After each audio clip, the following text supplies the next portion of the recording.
Alumni Association, which was formed in 2014, and also with the Political Science Collective.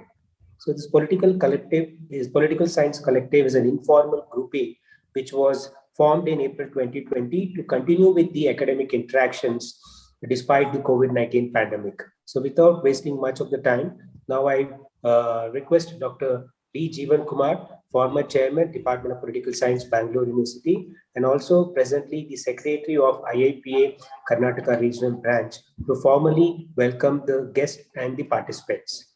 Over to you, sir. Yeah, thank you, Suri.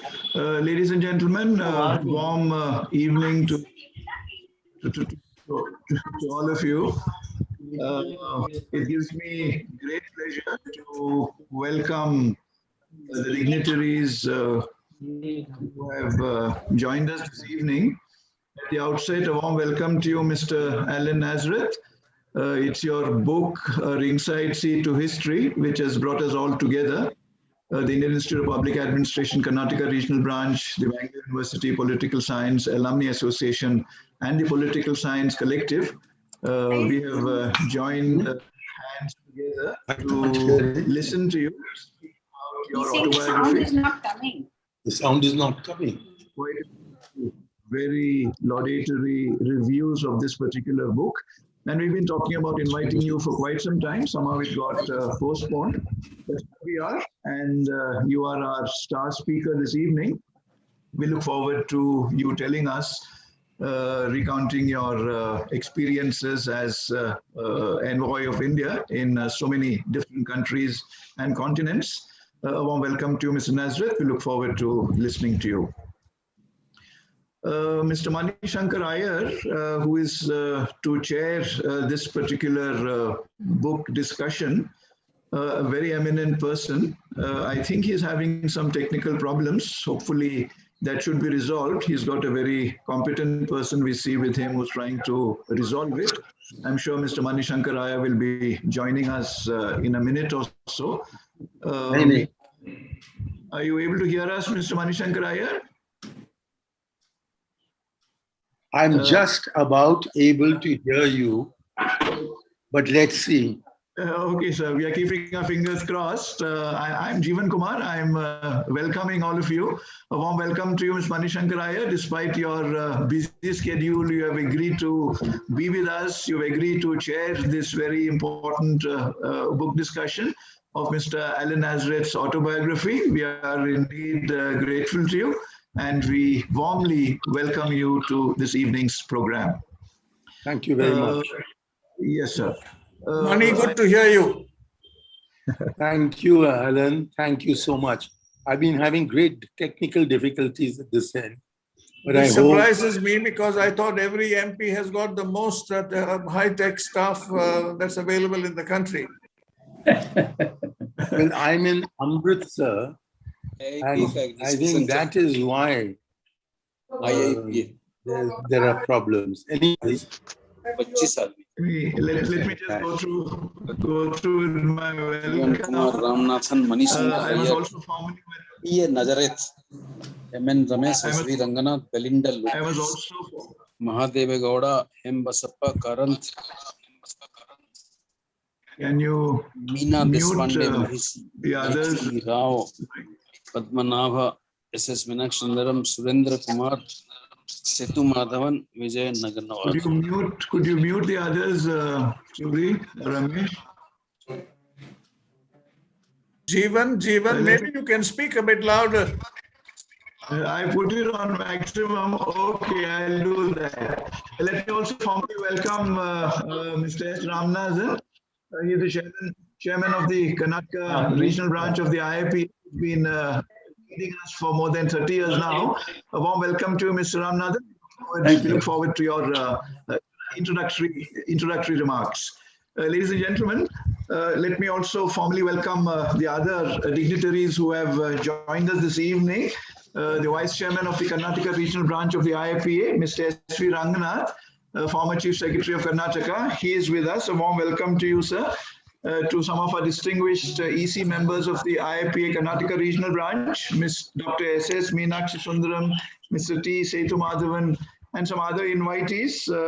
Professor Meena Deshpande is with us. Dr. Hemchandra Basappa is with us. Dr. Jose Chathukulam is with us, and all the others, Maithili Rao and all the others who have responded to our invitation. A warm welcome to each one of you. I must also welcome Dr. M.N. Ramesh, who has put together this whole program for us, General Secretary of BUP-SAA, as well as the anchor, our young energetic colleague in the Department of Political Science, Dr. S.Y. Surendra Kumar. So with these words of welcome, I hand over the microphone back to Surendra Kumar and request him to conduct the proceeding. Back to you, Suri. Yeah. Thank you, Jeevan sir. Before we request Ramanathan sir to make the introductory remarks, it's my opportunity and also honor to briefly introduce S. Ramanathan sir.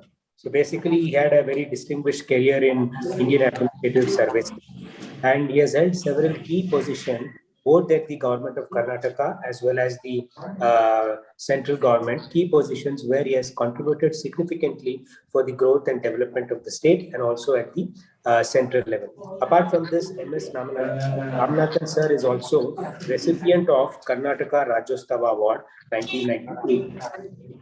And he has been given the fact that he has two books to his credit. One is on the airport management, and the other book is on landmarks in Karnataka administration. Both are very significant contribution he has made in terms of its academic writing. In addition to that one, sir has been the chairman of IITA Karnataka regional branch for more than 30 years. So, sir, despite being 93 years old, I think he's giving a very big positive signal that age is just a number. All you need is the energy, time, and then commitment towards carrying out academic program. So in that context, we are very happy to know that sir has completed 93 years and still going strong with regard to the organizing of all the academic programs. So with these few words, now may I request Ramanathan sir to make the introductory remarks. Thank you, Gurkwar. First of all, it's my privilege and honor to welcome Mr. Manish Shankar here and Mr. Alan Nazrat, both career diplomat themselves, who had a distinguished service in the diplomatic service and are rendered outstanding services. Mr. Manish Shankar here, of course, I'm not sure, but if I may strike a personal note, Mr. Mani, can you hear me? Mr. Mani, can you hear me, please? Anyway, so I will not dwell on that, but I just wanted to. And hear you, yes. Beg your pardon? I can hear you, yes. Can you hear me, please? Yeah, he says he can hear you. I can hear you. I just wanted to mention that it is my recollection that I had met your father also in Delhi. And because my uncle was born in Lahore, and I was also born in Lahore. See? I'm sorry, my uncle was in Lahore and I was born there at his place in 1928. And I have a feeling that probably your father was also at that time in Lahore. And later on he came to Delhi and his office was in Connaught Circus over the Parallel building. And I had an opportunity to meet him also there. So there is a possibility. If I remember correctly, I suppose you were also born in Lahore. Is that correct? Indeed. I was born there. Yes, and that's right. They had me chat with you again. I don't know whether you heard of Mr. K. Ramamurthy. See, he was also a very personal friend of your father. Yes, he is the one who used to play tennis. Yes, he was the person who was the Madras Club in Lahore. And later on, he was my uncle, paternal uncle. And then he came to Delhi and he was very close in touch with your father also, Shankar and Sons. And I had the opportunity to meet your father also a number of times. Thank you very much indeed for being here with us today. It gives me immense pleasure to say a few words at the beginning of this virtual book discussion on Mr. Alan Nazrat's autobiography, A Ringside Seat in History. So Nazrat's book covers over 8 decades and spans 5 continents. while presenting readers with the bird's eye view of tumultuous events in the latter half of the 20th century. The book provides a fascinating account of a gifted diplomat's life in the global centers of power like the US and UK, as well as in remote corners of the world like Mexico and Ghana.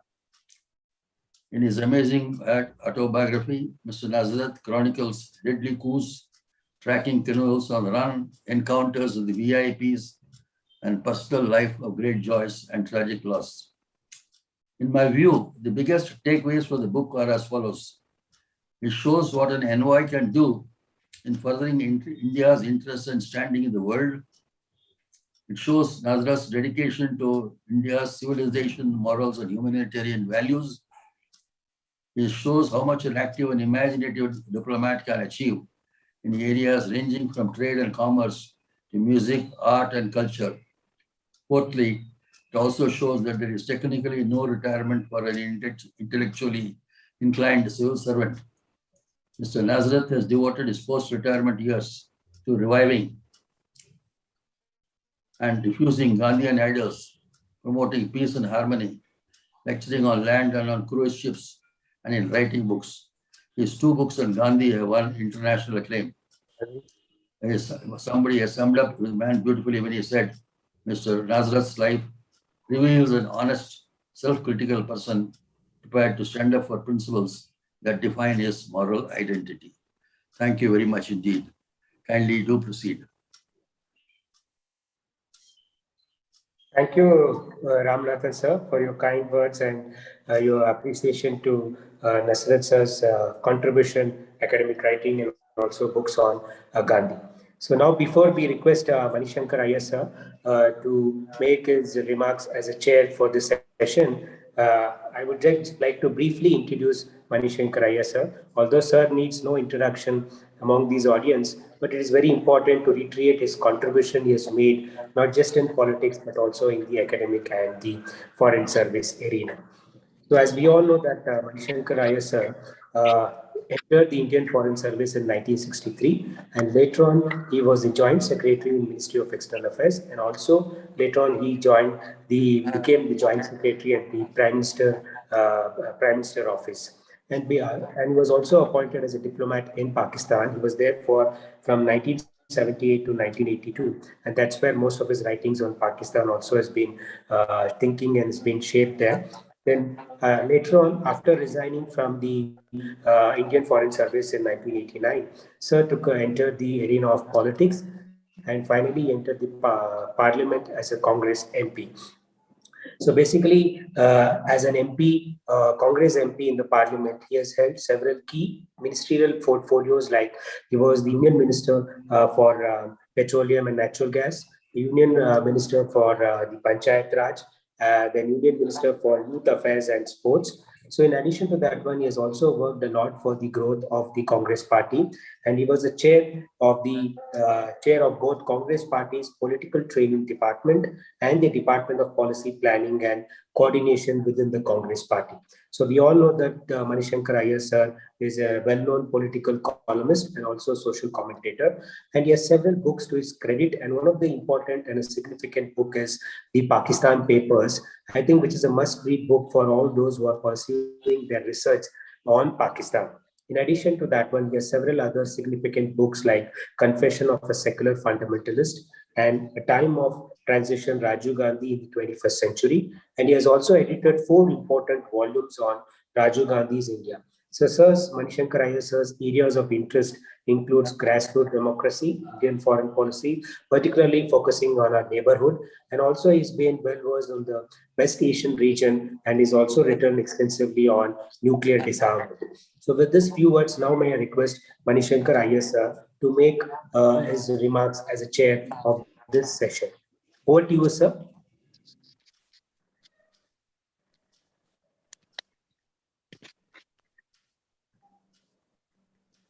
Manishankar sir.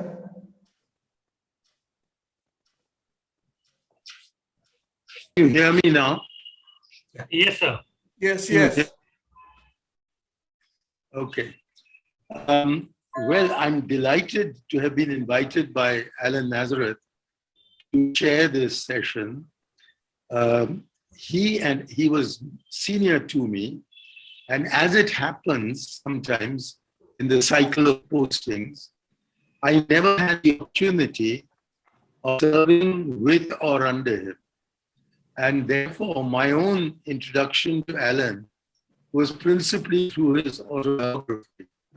And I found that almost everywhere where he had not been, and everywhere where I had been, he had not been.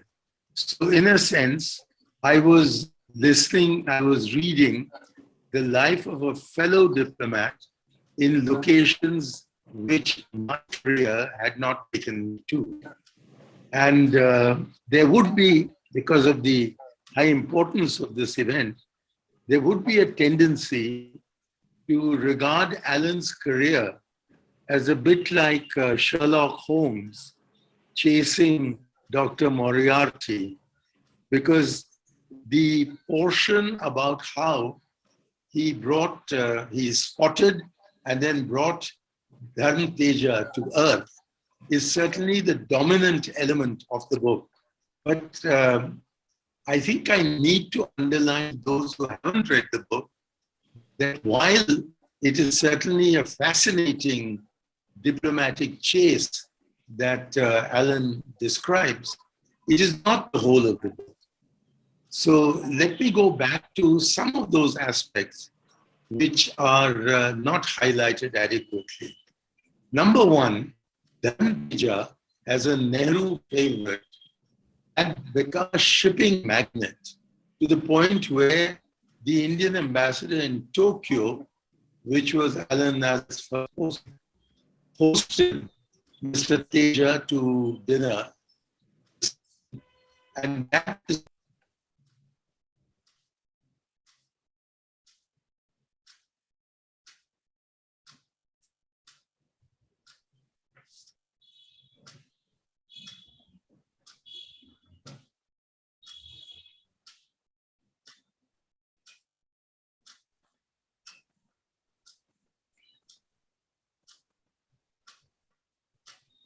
Surendra sir, it's not audible. Yeah. sorry, have I come on again? Yes, Yes, sir, yes. yes. Go ahead, sir. I was saying that is where Alan first saw Dharm Teja, and I presume Dharm Teja did not see Alan or took no notice of him. And that was perhaps the first mistake that Dharm Teja made. For the next posting but one of Alan's was to New York.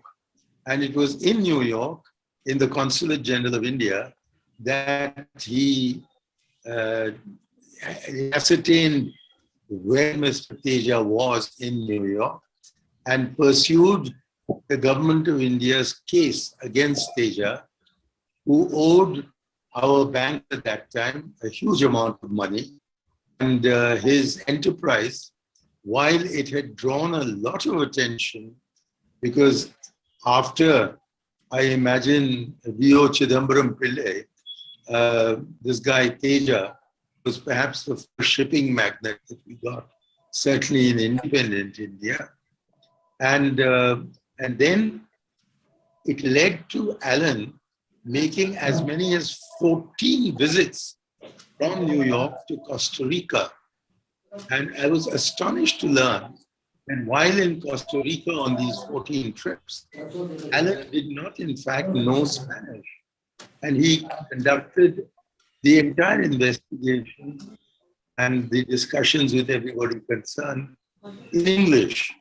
I thought that perhaps on account of his background, he may have learned Spanish in his childhood, but that apparently is not the case. Subsequently, he got sent to Peru, and it was there that he learned the language.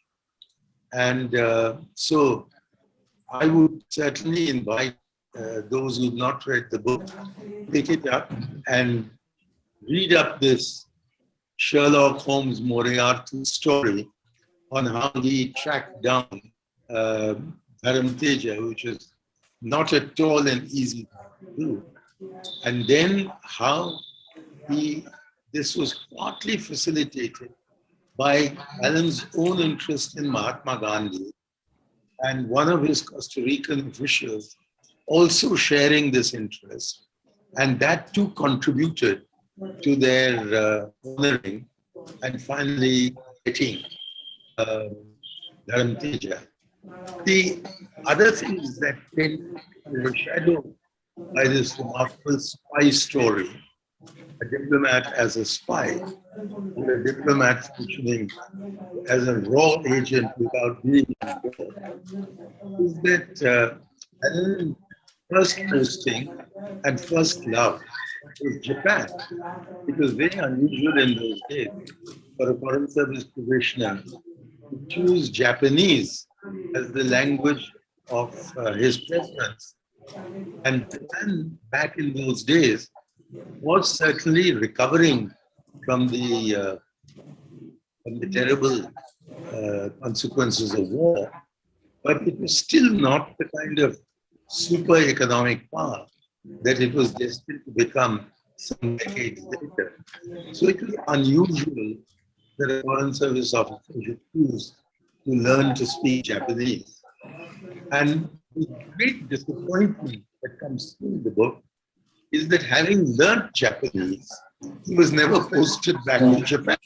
So the effort he had put into learning this language, typically for the foreign service, was not used by the in subsequent years. But they did send them to West Africa with a very large number of countries covered, all of which, most of which, seem to be at an advanced stage. And he visited all of them. He learned about them. He taught people in India about them. And the consequence was that at least the Indian Foreign Office, even if not the Indian general public, became aware of what was happening in West Africa, which was mostly French-speaking, not entirely, but mostly French-speaking, and didn't attract much attention. He succeeded in educating the Indian Foreign Service about a very important part of the world, which had then, and I regret to say till now, largely escaped the attention of our foreign policy. There's not very much going on there. I had the opportunity of visiting Ouagadougou in Burkina Faso, as well as Lomé in Land, and Accra and Senegal on one trip in 1994. That is the totality of my acquaintance with that part of the world. And I found those days, his days in West Africa, of particular interest. He also was transferred in the initial instance from Tokyo to Rangoon, as it was called then, and Yangon, as it's called now. And this was in the fairly happy days that preceded Ne Win coming to power, and included that period as well. So it is, since Burma is really in our neighborhood and is perhaps one of the most important countries in our neighborhood, and it's only by cultivating relations with Burma that we will be able to ensure that the northeast of India gets connected to East Asia. I think that the experience that Nazareth had in his early days in the Foreign Service is well worth taking note of. Then towards the end of his career, he was hoping that he would get posted back to Tokyo so as to restart the life that he had started. Instead, he was asked to become the Director General of the Indian Council of Cultural Relations. And I think that's when he came into his own. He had this remarkable range that went all the way from Allah Rakha and Zakir Hussain's tabla to the greatest of Western music in Vienna. And so he was in many ways an ideal choice for that job, to project the immense diversity of India abroad and show that notwithstanding this diversity, provided we respected that diversity, the unity of India could be assured, and that the narrow definition of nationalism given to that word by the West European experience was certainly not relevant to India. And the fact that all Indians did not speak the same language, dance the same dances, or sing the same songs, did not mean that we could not forge our diversity into a form of national integration that in many ways stands or stood at one stage as an example for the entire world to follow. Unfortunately, I fear that the national era is over and that we are now moving towards a very ethnic definition of our nationalism, which I think will be extremely harmful to national integration if it is not reined in at the moment. And it is perhaps to teach the present generation, not only of politicians, but of diplomats and the public at large, of the kind of India which we represented abroad when we were in the service, he several years before me, and I subsequently, that India needs to be preserved.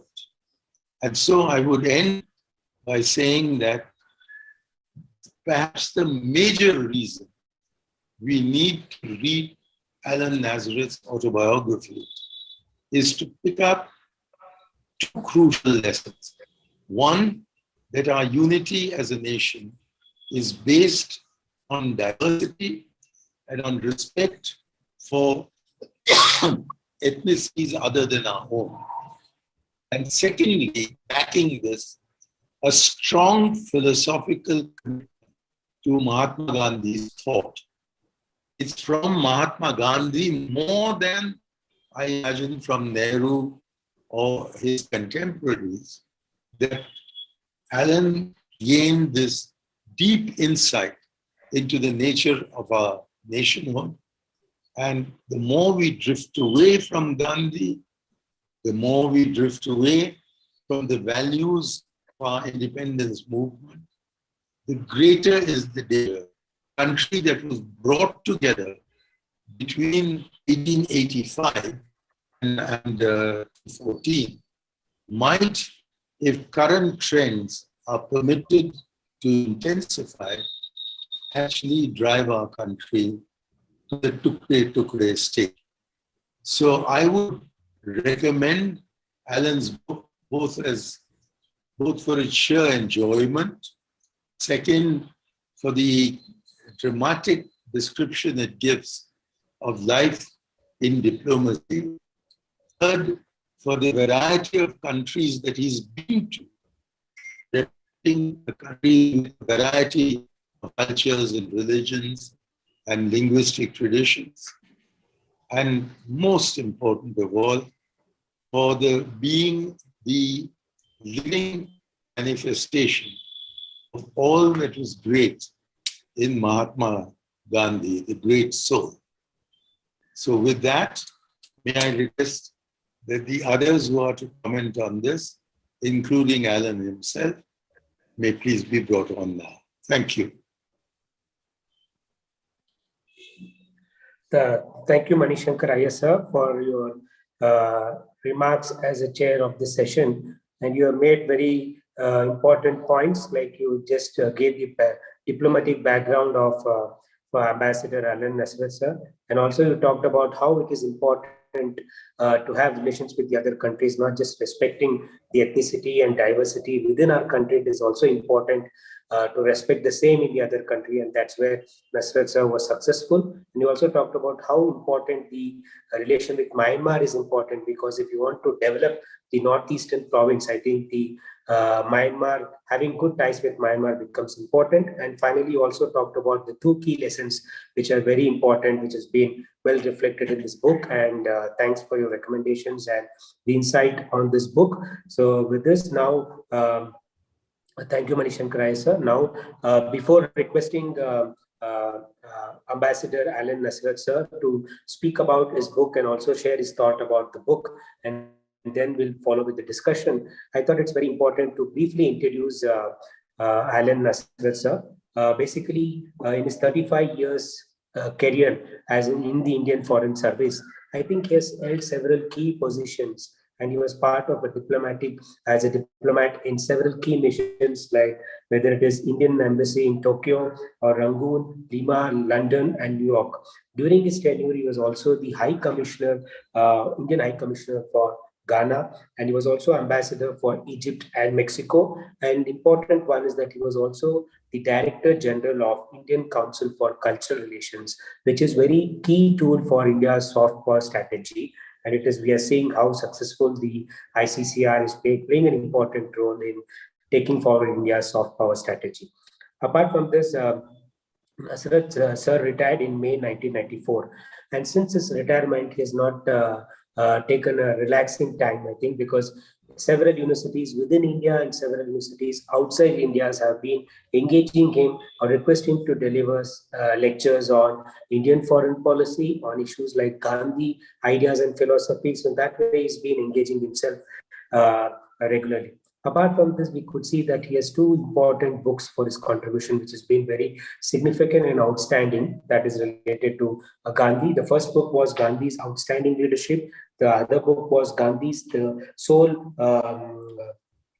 Force Warrior. So these books, two books are very important, because although there are several books on Gandhi being written, but I think these 2 books stands out to be an extremely significant one, because it's not just translated within Indian languages, but also outside many foreign languages also. There are more than 23 foreign languages this book has been translated. So apart from the quality and the content of this book, the translation also becomes very important to reach out to the larger audiences on Gandhian philosophy. He's also one of the key persons who's propagating the ideas and philosophies of Gandhi. He's also the recipient of U-Turn Peace Award, which is given for lifetime of world service. And it's a very honor for sir that he has received this award, because the earlier personalities who have got these awards are, to name some of them, Pope John Paul II, Mother Teresa, Nelson Mandela, Dalai Lama, and many others have got this award. And it's very honored that sir was also recipient of this award. So basically, the book for today's discussion is The Ringside Seat to History, which is a very important and significant book, and already been introduced by Manishankar Iyer sir. And this book is published by Konard Publisher, New Delhi and Seattle. And this book has already been praised and appreciated by several diplomats like Shashi Tharoor and Nirupama Menon Rao, and also academician among the academic circle also has been praised. For example, Lord Bhikkhu Parikh and Professor Jaideep Prabhu. And the foreword for this book has been written by the former Foreign Secretary of India, M.K. Raskotra, who has written the foreword for this book. So basically, we're all looking forward to listen from Nasrat sir about the book and about the idea of writing this book, which has been very important and significant to know and understand, which is an autobiography, to understand the pains he has taken in his diplomatic career, and also in writing this book, and also the interesting experience which he can share with us, so that it will make the audience day fruitful. So now I request Nasrat sir to share his thoughts about the book. Over to you, sir. Thank you. Thank you. Honorable Mr. Manishankar Iyer, my good friend for many years, Mr. S. Ramanathan, Chairman of the Indian Institute for Public Administration, Dr. Jeevan Kumar, and all the other distinguished guests who are attending this particular webinar. I am truly overwhelmed, really, that this webinar has been organized. My book has received many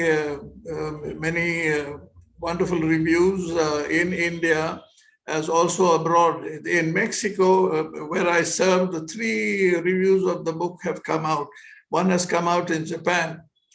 But I had really wanted very much that, much more than the reviews, that this book should reach young people, students and others who know what, so few people really know what is the life of a diplomat.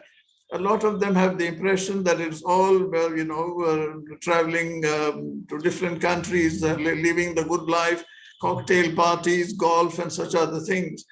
I felt it was necessary to bring to the notice of a wide circle of people, particularly the younger generation, what a diplomat's life was all about. But here I must also give a fair amount of credit to my son for writing the book, because he kept nagging me. He said, you have spent 20 years of your retired life writing about Mahatma Gandhi. No doubt he's very important, but everyone knows about him. What do you have to write about him?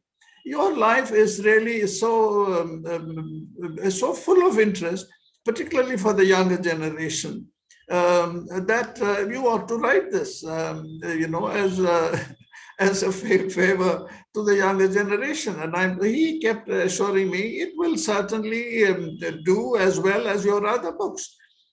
So finally, not being able to withstand this nagging for much longer, to which in the meantime, both my daughter and my grandson had also joined in. On my 80th birthday, I began to write this book. It took me 4 years. Of course, in the meantime, I was traveling a lot. My books were being released in various languages in various parts of the world. That it took me a long time. But I'm glad I wrote it, because it finally has brought out what I always wanted to do, to explain what it is to be a diplomat, the challenges that they face, that it is not an easy task at all. And that, in a very real sense, a diplomat's life is a ringside seat on history. You are seeing history being made. It is not always, you know, something nice to watch. My ringside view of history began on the very day I joined the service.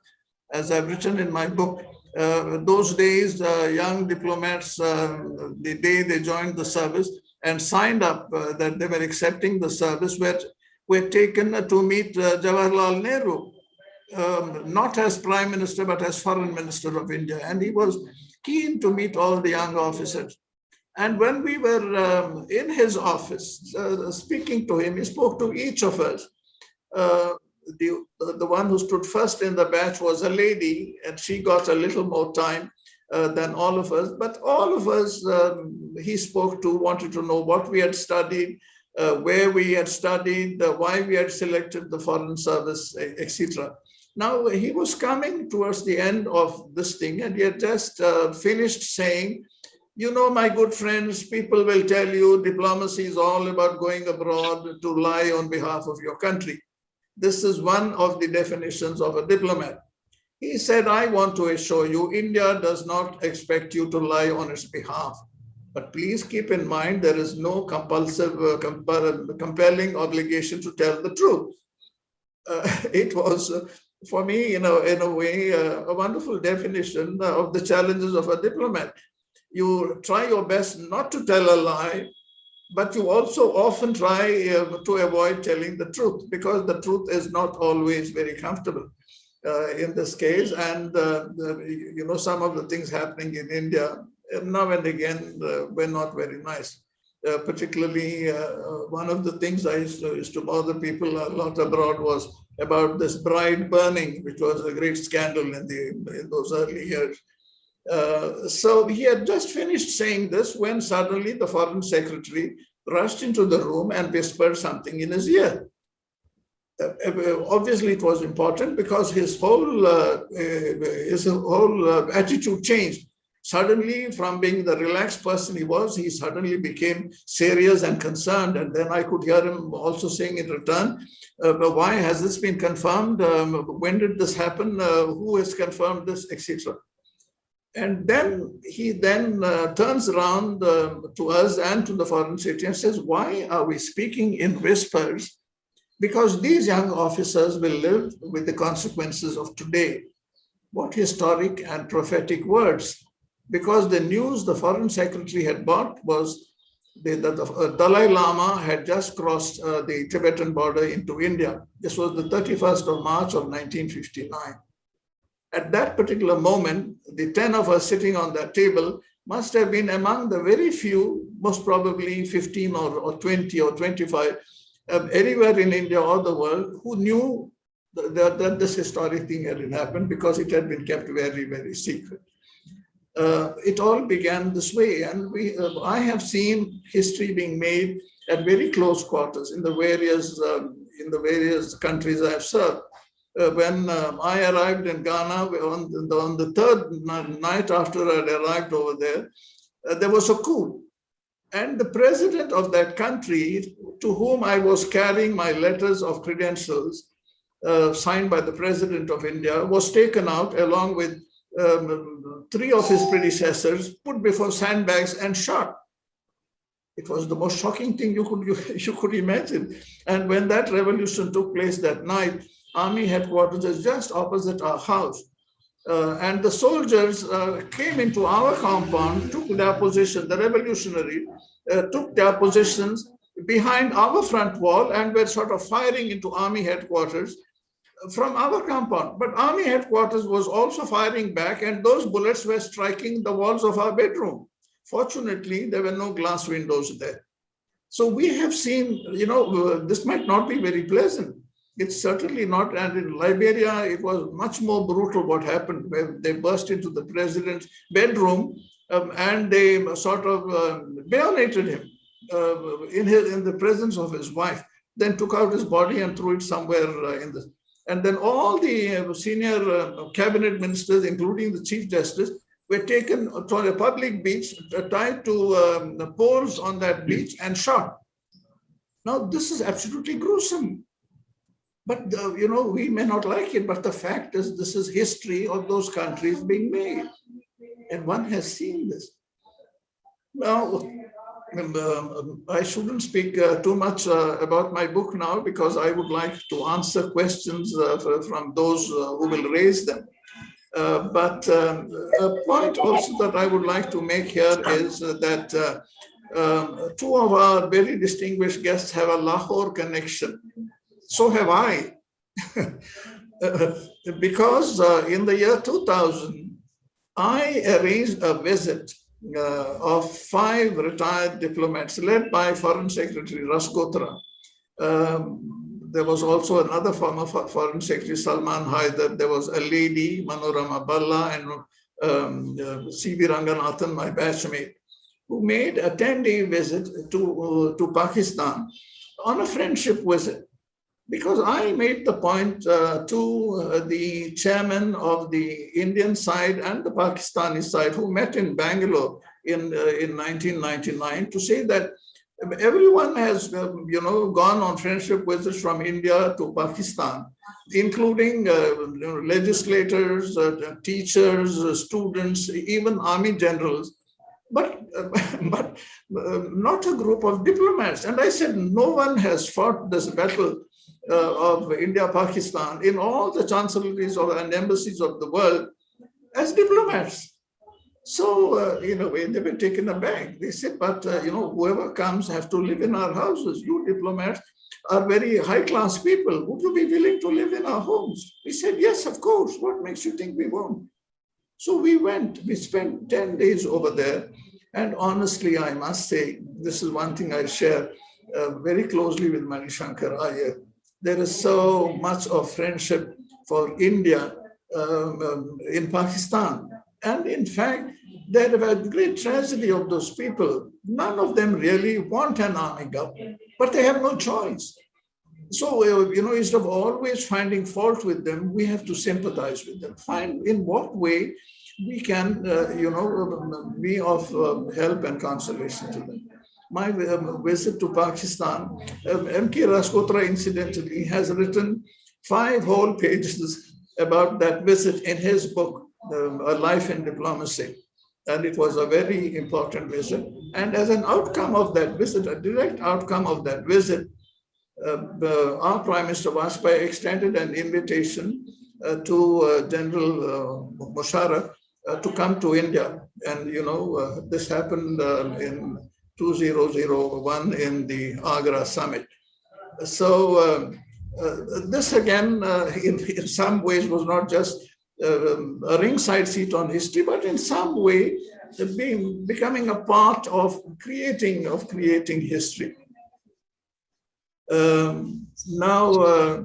I'm really so very happy that at this particular webinar, we are reaching out to students in the Bangalore University and in the Indian Institute of Public Administration. I hope a whole lot of them would be listening into this.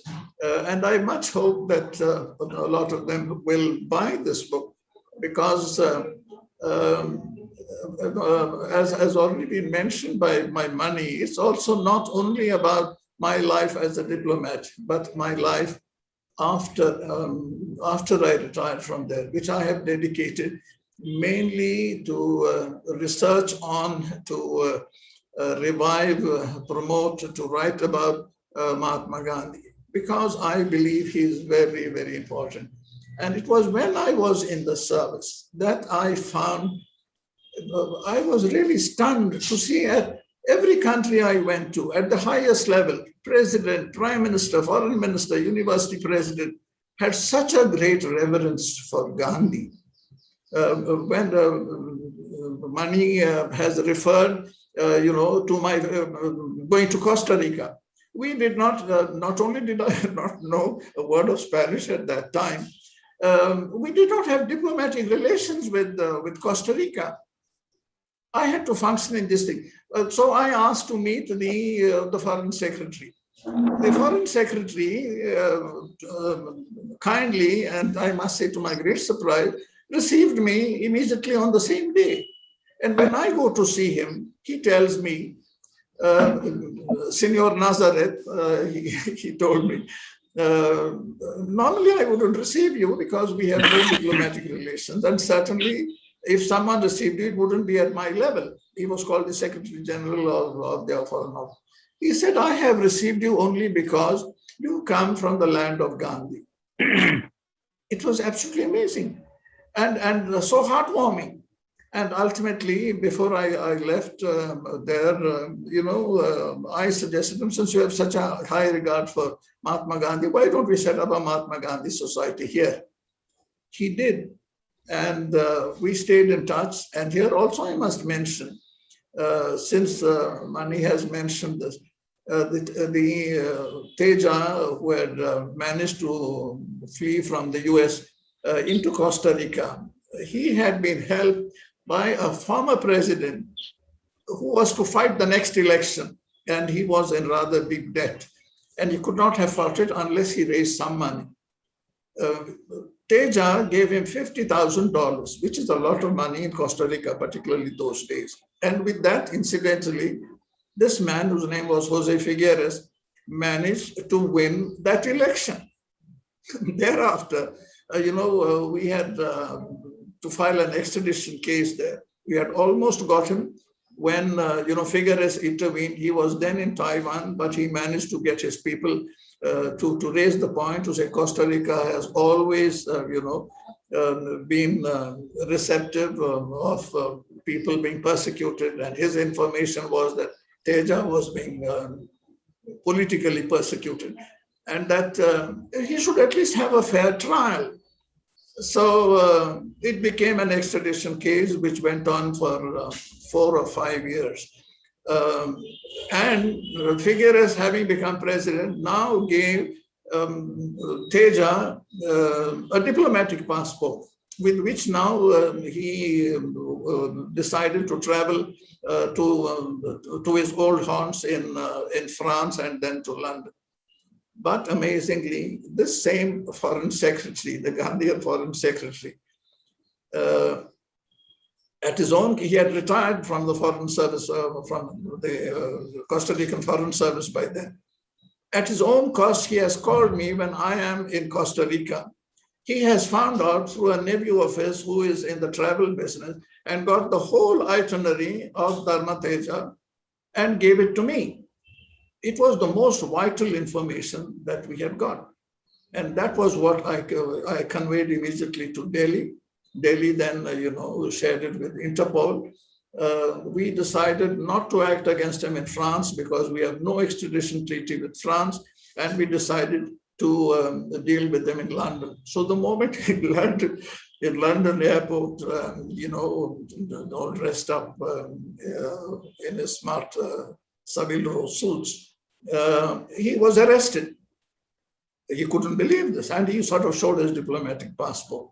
And then the Costa Rican ambassador came forward, raised a lot of noise. But the British made a simple point. He said, diplomatic immunity is extended only to those diplomats who are accredited in our country, not to anyone who enters the country with a diplomatic passport. So it then became an extradition case in London. He got Lord Dinglefoot, the most reputed lawyer in London, to fight his case. But in spite of that, he lost, and we finally managed to get him back to India. I sort of feel happy because these days, a whole lot of our people are got into a whole lot of scandals, much bigger than Teja was involved in. And all of them have fled the country. A whole lot of efforts are being made to bring them back, but none of them have yet succeeded. So this is at least one feather in my rather bald head. I feel sort of happy about this, and maybe I should stop here and wait to speak more about my book in answer to questions. I hope I have not exceeded the time allotted to me for my initial remarks. I would end by thanking all of you again involved in setting up this webinar, and to tell you how much I appreciate this, how grateful I am for this. And here I must mention about among all the reviews of my book, for me, which was most heartwarming and most impactful as far as I can see, was dear Mani Shankar Iyer's review of my book, which has got it's called Cut a Dash Like Bond.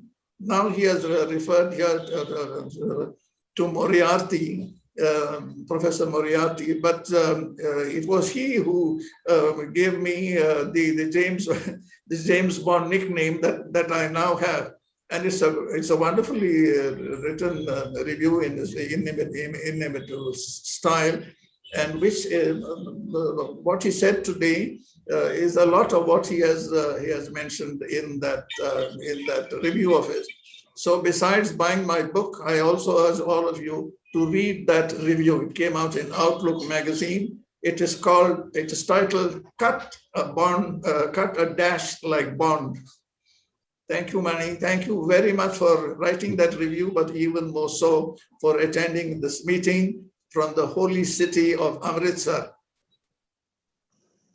Sat Sri Akal to you and to all the others. And it is really such a wonderful greeting. I wish that could be our greeting instead of all the new greetings that have now been created.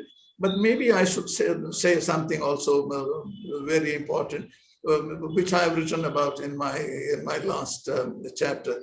And that is that I am so deeply moved really also by the fact of what is happening in India today, what has been happening in recent years. India is not the India since independence. The India we talk about is the millennial India. And for me, what strikes me so much is two or three really important sayings, aphorisms, words of wisdom from that time. Ekam sat vipraha bahuda vadanti, udara charitanantu vasudaiva kutumbakam. That is the essence of India. That is the essence of Hinduism.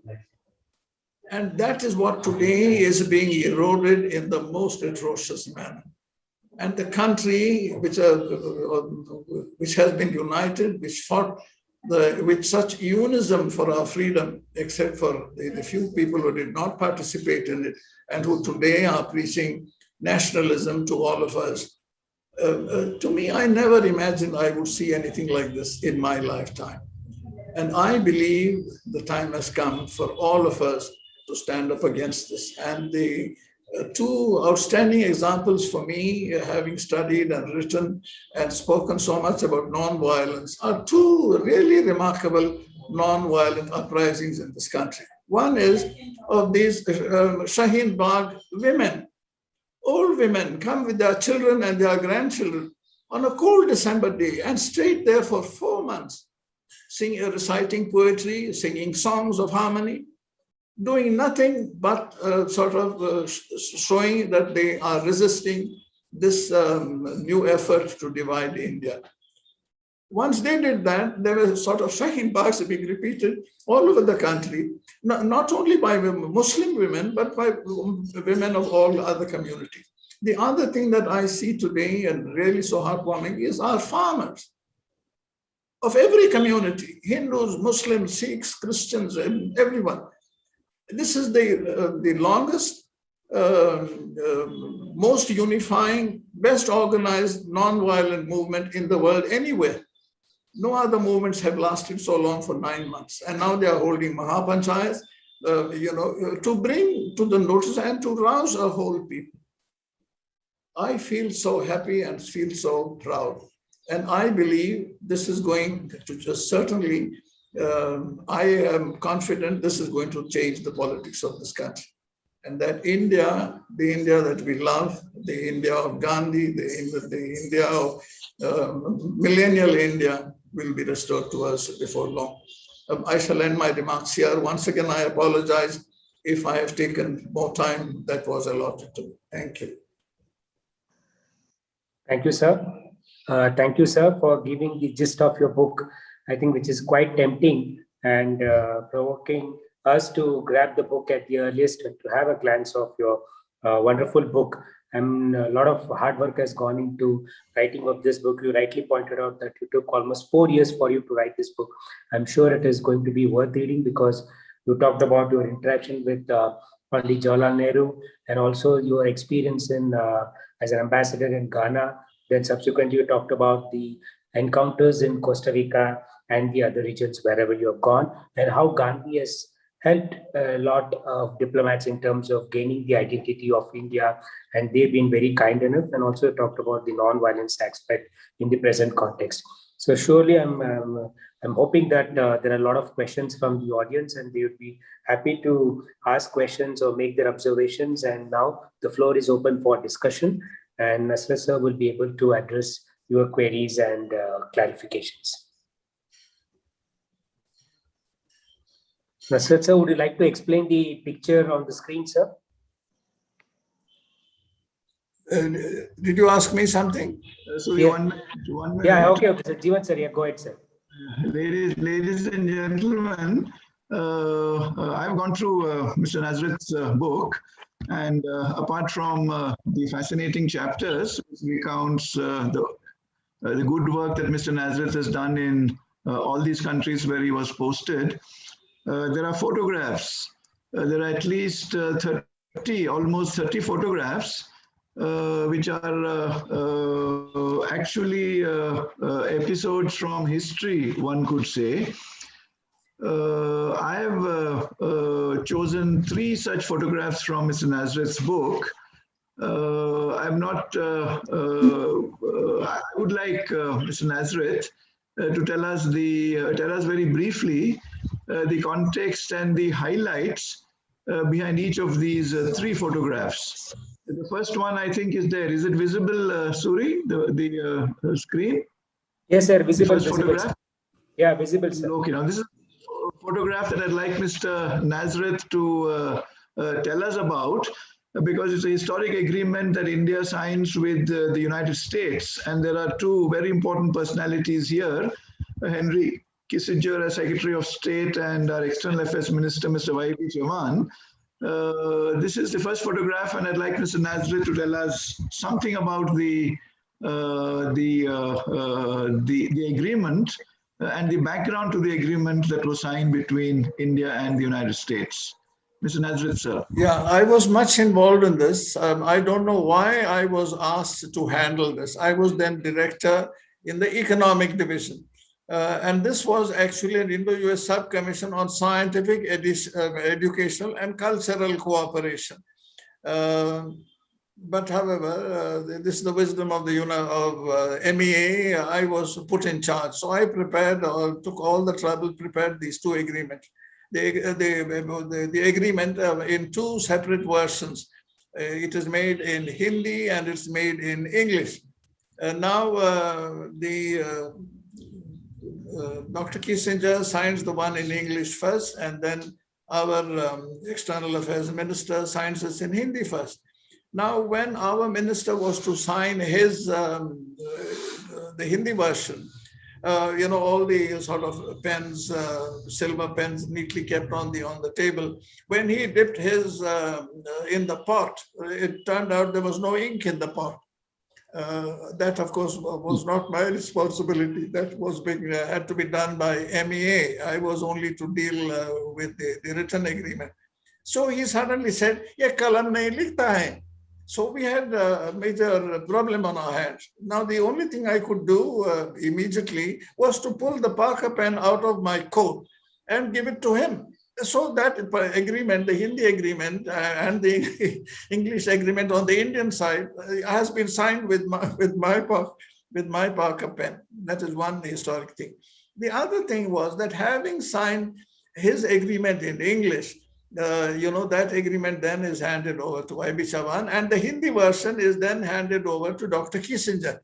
Dr. Kissinger looks at this and then turns to Y.B. Chavan, said, "Oh, Mr. Foreign Minister, I can't sign this. I can't read a word of this." And I must say, Sri Y.B. Chavan, much as I respect him, was certainly not the brightest of our ministers, and certainly not as far as the party is concerned. But in this occasion, he was absolutely brilliant. He said, "Mr. Minister, you were recently in Beijing and you signed a whole lot of agreements over there without understanding a word of what there was written. Compared to those agreements, this agreement is very innocuous. Don't worry, just sign it." And everyone burst out laughing, including Ambassador Moynihan, who's standing there right behind him. And even Kissinger could not really repress a smile. And if you look at this photograph carefully, there is a smile on his face, even as he's signing this agreement. That is really a memory I will always remember. I met Kissinger again, I don't know, some 30 years later, on the 2nd of October of 2019. This was the 150th and Gandhi at 150.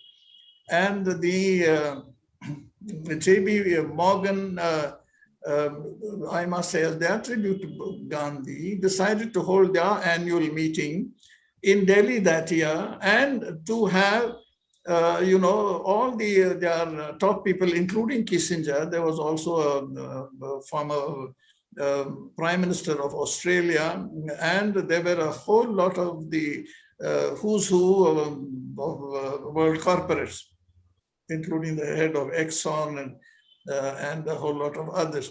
And I was invited to deliver a lecture to them on Gandhi at 150. And Kissinger was in a wheelchair, and I couldn't believe it. I was stunned when he got off his wheelchair to come forward and to congratulate me on the excellence of my talk.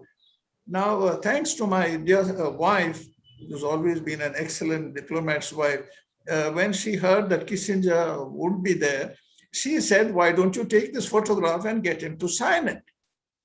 Which I did, and he happily signed it. So I now have the same photograph with the autograph by Dr. Kissinger on October the 2nd, 2019. Yeah, that's as much as I will say about this photograph. Thank you. Thank you, Mr. Nazareth. Indeed, very interesting stories behind each of these photographs in your book. There's another photograph I'd like you to briefly tell us something about, because it shows Prime Minister Morarji Desai with three former British prime ministers, the leader of the British opposition at that point of time, and believe it or not, Lord Mountbatten seated cross-legged on the floor. Now, I'm sure there must be an interesting story or stories behind this photograph. Could you tell us something more about this, Mr. Nazareth? Yeah, this is the most stunning of all the pictures that all the photographs that I have. But even before I mention to you about, speak about this photograph, I'd like to tell you something also very interesting.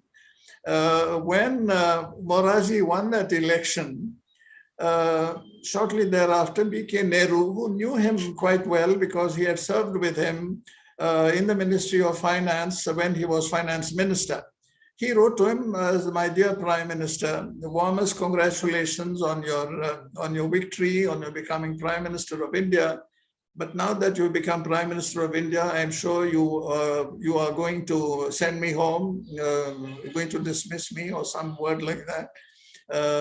So I intend to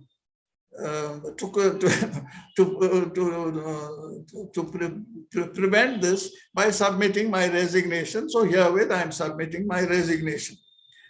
Then Morarji replies, my dear Bijubai, of course I intend to dismiss you, was the word that he used. But I don't intend to give you the choice of when you will leave. You will stay at your post until you receive your dismissal order. Besides, I am soon coming to London for the Commonwealth Prime Minister's Conference. And there is no other place I can think of staying except your mansion, because Fury is referring to his B.K. Nehru's wife's name was Fury, because I can't think of anyone else who will be able to handle my rather intricate, food requirements. And then, and then he also says, please keep in mind that when I come to stay in your mansion, no liquor is to be served. So then Nehru replies and says, dear Prime Minister, as a disciplined civil servant, I accept what you say. I'm greatly honored that you have chosen my humble abode to stay in London. I assure you that the Fury will look after all your food requirement. All the liquor will be stored away securely. But one thing I want to tell you, I know that you are an early riser, but I won't be able to present myself before you before 9 a.m. every morning, because I have made a deal even with my creator that when he calls me, it should be only after 9 a.m. It is the most amazing sort of a banter that I have seen in my entire service between a head of mission and a prime minister. So when Morarji came, he stayed in that home. And B.K. Nehru's contacts really with everyone at the highest level in London were so excellent that for this dinner, he managed to get 3 former British prime ministers there. Harold Macmillan, Alec Douglas-Home, and Edward Heath, and Lord Mountbatten. Now, we were all standing there. I was Deputy High Commissioner, so I was invited. We were all standing. The photo was about to be taken. Morarji, who was standing in front of Morarji or close to him, suddenly said, my God, I'm hiding the Prime Minister. He is the VIP, not me. So he suddenly goes down, and sits cross-legged. I never imagined that he could sit so comfortably cross-legged. When he did that, B.K. Nehru, obviously, had also to go down or, sit there. When he did that, Foreign Secretary had to do it. Mrs. Nehru trying to do so, she can't, so she's just sort of, on her haunches. Now, when I wanted to do the same, I was the junior most and the only non-VIP in the place, standing there in my Bangala. There was no place for me to sit, and in any case, they took the photo in the meantime. So even now, I am embarrassed that all the others there, some of them seated on the ground. I am the only one standing among all those, among those 4 prime ministers. That is as much I will say about this photograph, but this is certainly the most precious of all the photographs and the most stunning of them all that are in my collection. Thank you, Mr. Nazareth. There's one more photograph in your collection, in your book that I'd like you to tell us about.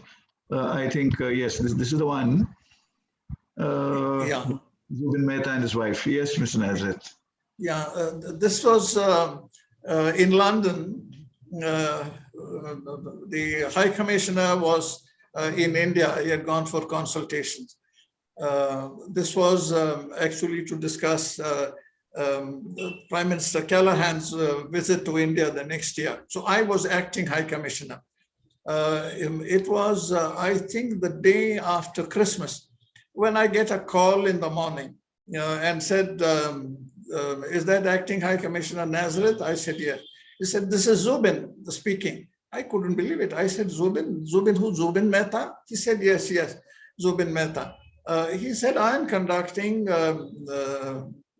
he gave the date, I think it was the next day or the day after. I'm conducting the Royal Opera House with the Richard Strauss opera, Salome. Can you come? I'm extending a warm invitation to you and Mrs. Nazareth. I said, yes, of course I can come. I will come. It was such an amazing, an unexpected invitation that I immediately accepted it. And when we arrived, we were received really with great honor. His secretary met us at the entrance to that, and he took us to his own box. So we again now had a ringside view of this opera, sitting in his box and looking down at the stage. Now when it was finished,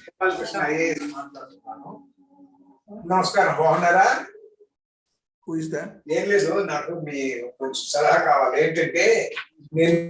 Ramesh. Yeah, please go ahead.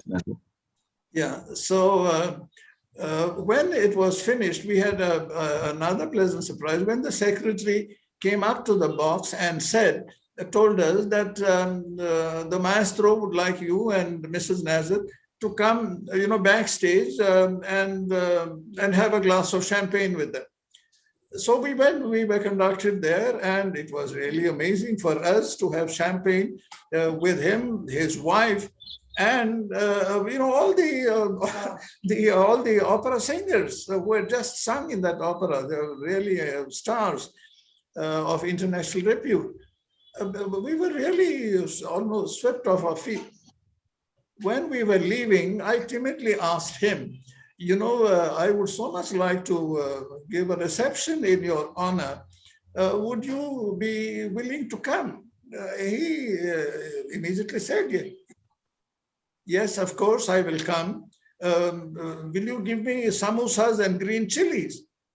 I thought he was joking about the green chilies.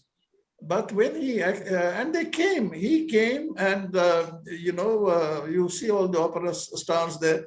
The one on the extreme left is Salome, who acted as Salome there. The one next to her, next to me, is the other female singer, and behind him, Benjamin Luxor. I forget the names of the other two singers. One was, as far as I know, Hildegard, something or the other. They're all in our son house who came that evening for that. And then before he left London, that I went and saw him again. I took this picture and he has autographed it and he has written happy memories, Zubin Mehta. This is another one of my precious photographs. That was the beginning of a long friendship with him, which continued over the next many years. When he came to London, I was DG ICCR. This was one of the most important groups that I handled and the most challenging, because there were 117 musicians and their instruments. So they had got 2 Lufthansa planes, all of which were configured for them and for their instrument. The big problem really was not only the expense of this. So for the first time, we got commercial sponsorships for the Citibank was the principal sponsor. But also the big problem was they were insisting that they will only travel in these planes. Now, we had never given permission to any foreign planes to travel across India from one Indian point to the other. And DG Civil Aviation, they refused permission. So we had to take this up to Prime Minister's office. Mrs. Gandhi was very supportive and she then intervened and we got permission for them to fly from Bombay. First they landed in Delhi, then they went to Calcutta, then from Calcutta to Bombay. In Bombay they gave 2 concerts. In the other places they gave 1 each. Was a major thing. But in Bombay, in Delhi, which Prime Minister attended, Vice President was there, everyone. All the ICCR staff, we had made sandalwood garlands for all the others. But for Zubin, we decided that we would give him a garland of red roses with 100 red roses. It must have been a very heavy garland. And the big question was who was going to present it to him. I had kept this a secret, but I had selected Isabel to do it. So Isabel came on stage as the wife of the DG ICCR and garlanded him. And he recognized her. And on the stage, with that garland around him, he has put his arms around her and given her a big hug. And then held her hand and made her with him to bow to the audience and to say a thank you to the very appreciative audience over there. The hall was packed. There must have been 2,400 capacity. I think is the capacity of that hall, both downstairs and upstairs. It was an amazing moment which I shall never forget. And also the remark which I was sitting just behind the Prime Minister Indira Gandhi. She turns around to me and says, Alan, Isabel must be the most envied woman in the country today. Now, I won't forget those words either, because this was just about 3 weeks before her assassination. That was my last close meeting with her, the last words that I had from her. I had a great regard for Mrs. Gandhi. And for me, the most wonderful thing about this DG ICCR post was the access I had to her. And all these important musicians who came to India, in almost every case, the more important ones, she received them in her own home. And gave them half an hour with, of all her time, would not be disturbed at all during these meetings. Thank you. Thank you, Jeevan, for those questions and the opportunity to speak about this photograph. Thank you very much, Ms. Nazir. Surya, I'm through. I think we can open it up to the others in the audience now. Yes.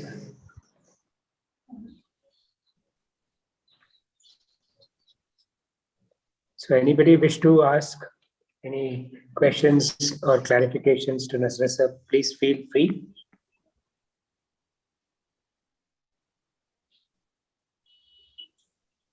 Yeah, please go ahead.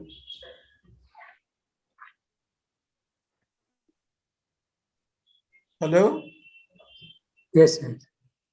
We're waiting for the audience to respond.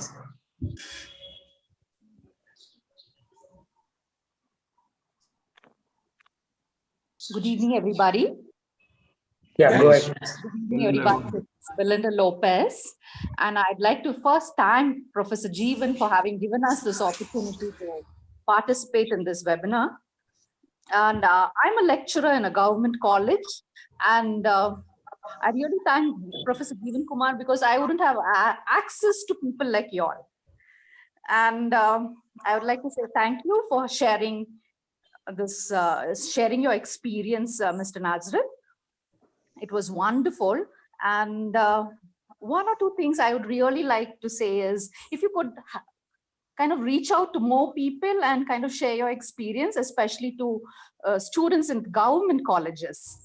It is such great, this kind of intimacy that you all have had with all these people who we live in awe with. So I know that's what it's such an awesome experience for me. And I would like to say that. And that's, thank you for sharing. Thank you for sharing. And Yeah. I'd also like to say to Minister Manishankar Iyer, when you were in the Panchayat Raj department, I think you had inspired me, and post that I had reached out to the Gram Panchayat members, elected members, and we used to conduct training programs based on a small little news article of yours. I still do reach out to all the Gram Panchayat members. Thank you for being an inspiration too. Thanks a lot. Yeah, thank you for those comments. Why don't you organize the next webinar in your college? I'm sure Jeevan would be happy to help you. Definitely. We'll do. We'll work out something in your college. Will do, sir. I'll really look forward to, because I don't think our children will have access to people like you all. Yeah, I placed a great importance on that. Even when I've lectured on Gandhi, incidentally, my book, my first book, particularly on Gandhi, has deliberately been written in such a simple language that even a high school student can read it. It's already mentioned that this book has come out in 12 Indian and 23 foreign languages. And amazingly, for the language, for the European language, for 12 of the European languages, the foreword has been written by the former Soviet president, Mikhail Gorbachev.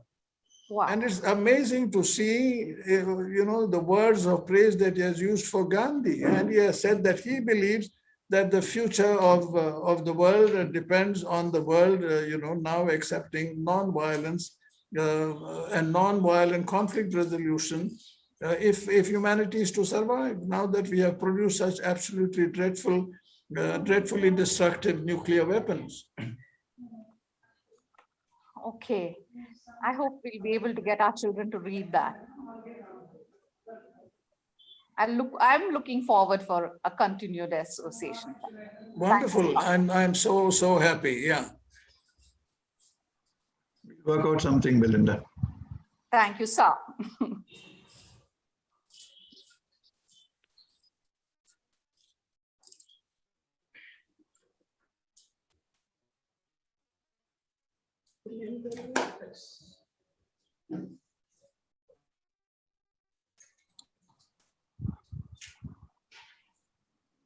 Any observation on the floor?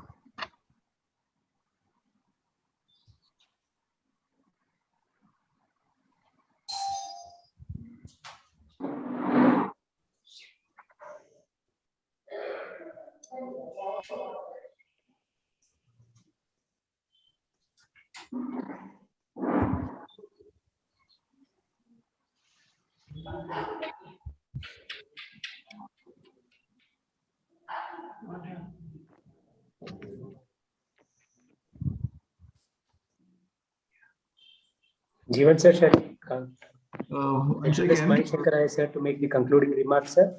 One second. Mr. Sethumadhavan, you answered yourself. Would you like to say something? Mr. Sethumadhavan? You unmuted.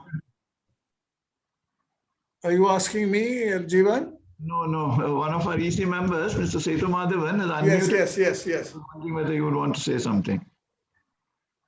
No, Mr. Alan, I haven't read the book, but I have not read the book, but I will after listening to you. But my question is, among the various assignments you had all over as ambassadors, high commissioner, which one would you consider the most rewarding and the most interesting? Yeah, well, the most important in many ways was the one in New York, because New York is the center of the world because of the United Nations and and business, finance, the publicity, media, everything is based in New York. And I was glad that I was there in the consulate rather than the PMI. I found that those in the PMI, travel various parts of the world. They hardly travel in the US. Now, first as consul general, I had 12 of the US states on the West Coast, under my jurisdiction, and I traveled through all of them. And one thing which I really admire and envy the US are their universities. Not only they are really magnificent campuses, spaces, tree-lined, beautiful, wonderful libraries, but also the students of the highest quality they bring from all parts of the world. And I had lots of opportunities to go meet them, speak to them, interact with them. In fact, when I was Consul General, I had instituted something in New York, which I called the India Forum. So whenever important people would come from India, either to the UN or visiting the US or something, they would always make a stop in New York. And I would organize a lunch for them in our auditorium in the consulate, to which I then invited professors from all the leading universities around. And they have come from Yale, from Boston, they have come from Princeton. So each of these, maybe we would have, 12 to 15, sometimes 20 professors to interact with the VIP. And it was wonderful for them to meet this VIP at close quarters, and wonderful for the VIP that he was meeting these renowned Indian, many of them were India experts and scholars on India, for this. This I therefore found very interesting. And it was in New York that I got, involved with the Teja case and all this adventures in Costa Rica and all its high politics there was an amazing experience for me. This certainly was the most interesting. But the most enjoyable, if I may say, was Mexico. That was my last post. And Mexico, very wonderful, friendly people, full of music and gaiety. And when there are parties, were sort of never ending from sunset to sunrise sort of business. And the first time it was, I was a bit taken aback because I was invited for a dinner, me and my wife, at 9 o'clock. When we arrived over there, we found that the hostess was having a bath and was having a shower, and the master of the house, the host had not even come home from office. I later discovered that in all of Latin America, if someone invites you at 9, you are expected to be there maybe at 11, So for me, this was an amazing experience. But the other thing about Mexico, which was so enjoyable besides their music and all their parties, was it is a country like India of a very ancient civilization. And it was incredible for me to go through all these various parts of Mexico with these ruins of the ancient, some of which goes back to,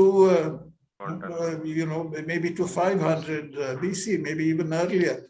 And some of those statues, particularly of the Olmec culture, is really remarkable. They show such strong African features. So it seems there must have been some connection between West Africa maybe and Latin America, because there is a bulge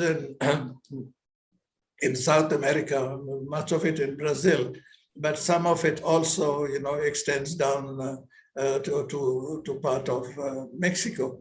I found this really very, very fascinating and very educative. So I enjoyed Mexico a lot, and I must have made some amount of impact there. This was my last post, and I had a little less than 2 years there. So I decided to do whatever I can to make the maximum impact within the short period of time.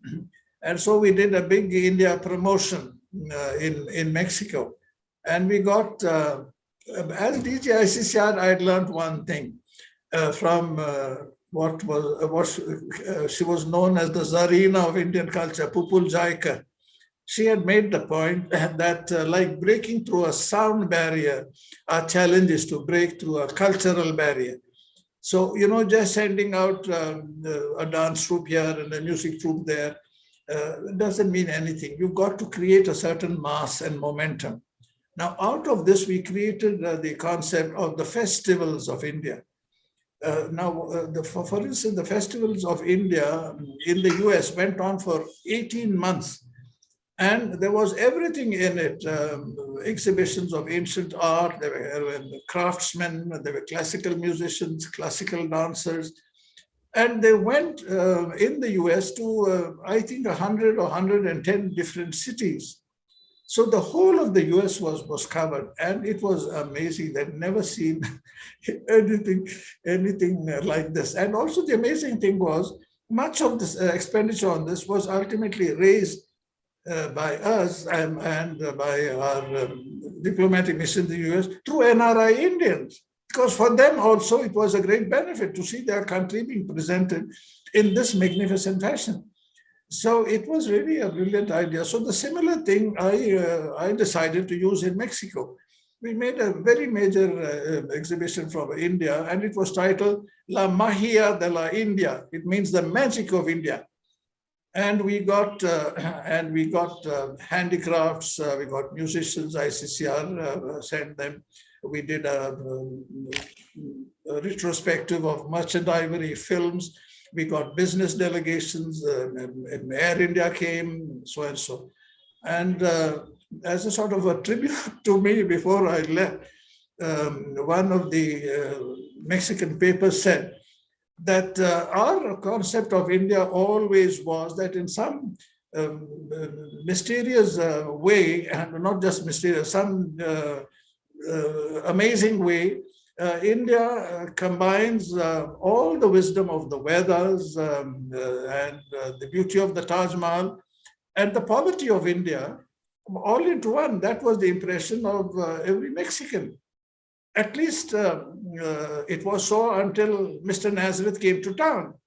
And he said for the first time now in Mexico, they are seriously thinking about collaborations with India, about Indian investments in this country, and what Mexico can invest in India. For me, it was a wonderful, heartwarming tribute to me on the eve of my retirement. So therefore, Mexico was my most enjoyable post and my swan song in the service. Suri, a couple of participants have raised their hands, Krishna Hombal and Mr. Karanth. Krishna Hombal, you have a... Good evening, sir. Good evening. I am extremely delighted, and I enjoyed your presentation on the book that you have written. I have a couple of interesting questions. Yeah. Of course, these questions are pertaining to your profession as a diplomat. Yeah. What is the role of foreign intelligence especially every nation would like to invest much of its resources in knowing many things from other countries. So what is the role of foreign intelligence in these days in ensuring the security of the nation on the one hand? Yeah. And secondly, my another important question is regarding commercial diplomacy. You did not say anything about the commercial diplomacy. And of course, I don't know whether have you invested your time and energy and resources as far as commercial diplomacy is concerned in your autobiography. But quite often it is tempting to me that how the commercial diplomacy is taking place in these days, both at the bilateral and multilateral level, in order to safeguard the interests of India. This is second question. And it's also equally important to ponder over and also to know from you. Governments in India have changed, ranging from Nehru to Narendra Modi. So many prime ministers and also ministers of external affairs have succeeded in what you call evolving and contributing to the shaping of the foreign policy and implementing it. Whether their ideologies have played have they played any important role in conducting the diplomacy of the nations? Okay, I think you have raised three questions. Yes, sir. I'll answer them in that order. Number one is that intelligence is obviously very, very, very necessary. And in every embassy, there always is one of the officers is an intelligence agent from RAW. Though he is always under some cover. Normally he would be in the consular section because that has the major point that gives the most major opportunities for contact with the general public. Now, I have known intelligence officers in all the embassies I served in, and particularly once you become head of mission, you have close contact with the intelligence officer. I must say, sadly, that those that served with me, there must be very outstanding others. Those that served with me, I was not very impressed because at every stage, I seem to know more than they could tell me. That's what I say. But these days, intelligence has become far, far more technical and high-tech. So much now is being used through high-tech devices, breaking secret codes and other things. So the role of intelligence is changing. Formerly, it was based on intelligence officers. Now more and more it is high tech, about which I'm afraid I don't know, because most of these developments have taken place in the last 2 decades after I retired.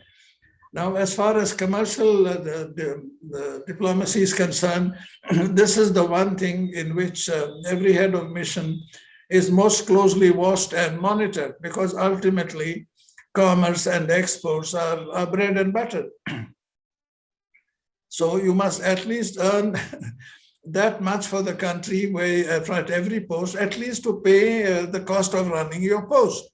Now, my biggest success, if I may say, occurred of all the places in Ghana, in West Africa, which was the most harrowing of all my posts, with all the executions and bloodshed. Now, when finally I presented my credentials to the president, on the very first day, it was President Liman, a civilian who had won. And the thing he mentioned to me, his great admiration for Gandhi, for India's development, the fact that though India had by now greatly industrialized itself, it still was able to provide employment to so many people, and that so many of its requirements now were being made in India itself. And he particularly mentioned buses. And he said he had heard a lot when he had visited East Africa. He had seen a whole lot of Indian buses, Tata buses, on the roads in Nairobi. So he said he would like me to do whatever he could, whatever I could to help Ghana in this. I picked this up really as manna from heaven. So soon after, I went and called on the transport minister. And I told him what the president had told me. And I found him very receptive. He said, yes, this is exactly what we need. I've been saying this for a long time. But the problem there was that they were buying buses from Germany and from England, from the UK, mainly because they were aid givers. And, they were told that you are getting these buses for free. That's what they were told, because it's all being paid by with the aid that you get, which was not true, because the aid that they were getting was really had to be repaid with interest. And each of those buses, the very smart ones, meant for the highways of Europe, being used on Ghanaian roads, each of them was costing approximately $90,000. So I said, I will get you prices for Indian buses, the ones which the president said he had seen in Nairobi. So I wrote to Tatas, and I also wrote to Leyland of India, because what was presented sold in Ghana was Leyland of the UK. Tatas responded immediately, also sent people, and we got a quote for Tata buses for $33,000, which was almost 1/3 of what the UK and the German buses cost. Number one. Number two was the Tatas offered to set up also a maintenance facility over there. Number three, they also offered a credit for 10 years or 12 years to cover the cost of the buses at a much lower rate of interest than what the UK and Germany were offering. Just 1 minute.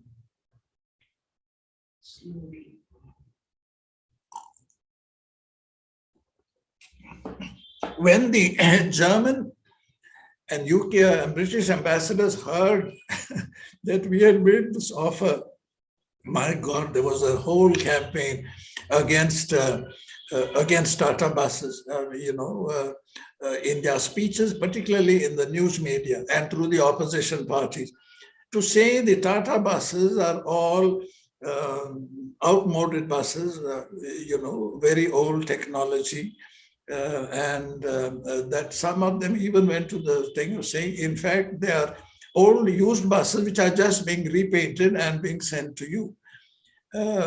So political pressure now on the Minister of Transport. So I said I have no way of really more effective way of countering this malicious reports than to invite you to come to India.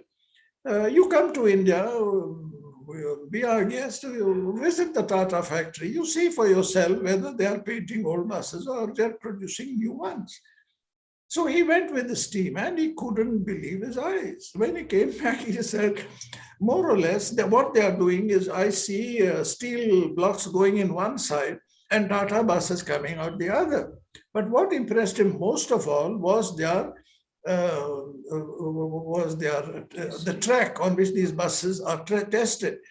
And they are fully loaded trucks which are made to go round and round on this uneven sort of path which is at an angle. And they kept going until something broke.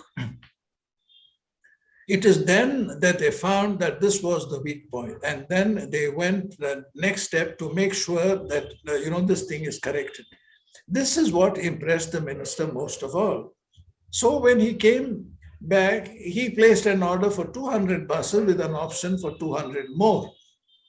And then the buses came in about 10 months after my meeting with the president. And it was in time for the Independence Day celebrations, I think in July, the 10th or the 14th. And it was amazing. Of the first 200 buses that arrived were all arranged 20 in a row, 10 rows in their main football field in Accra.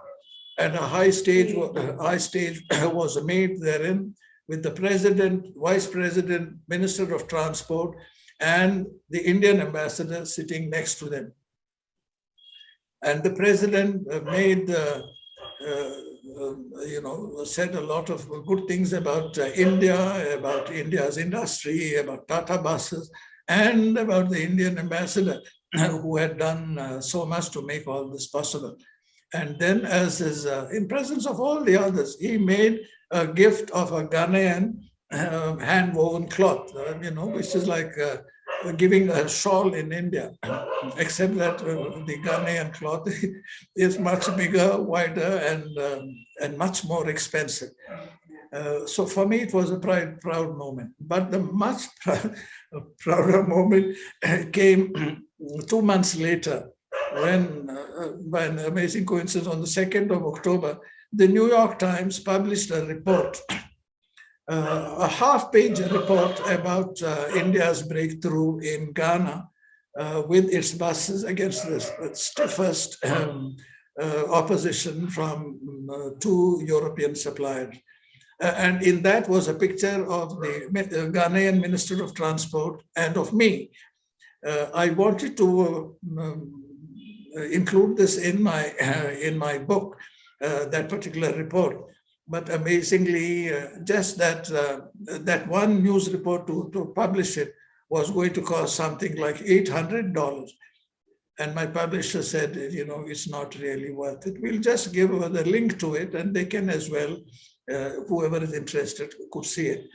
Now, when I was in Mexico as part of the big Mahia de la India, we also got representatives of the Engineering Export Council of India, and they presented made a whole lot of presentation of various forms of Indian transport, of Indian tractors, and a whole lot of others. But what was picked up was, first of all, in Mexico, they picked Leyland buses. And I then suggested someone who could be a representative for them. But sadly, that representative, he was in fact an NRI professor over there, who was also, doing other things like representing firms from the US.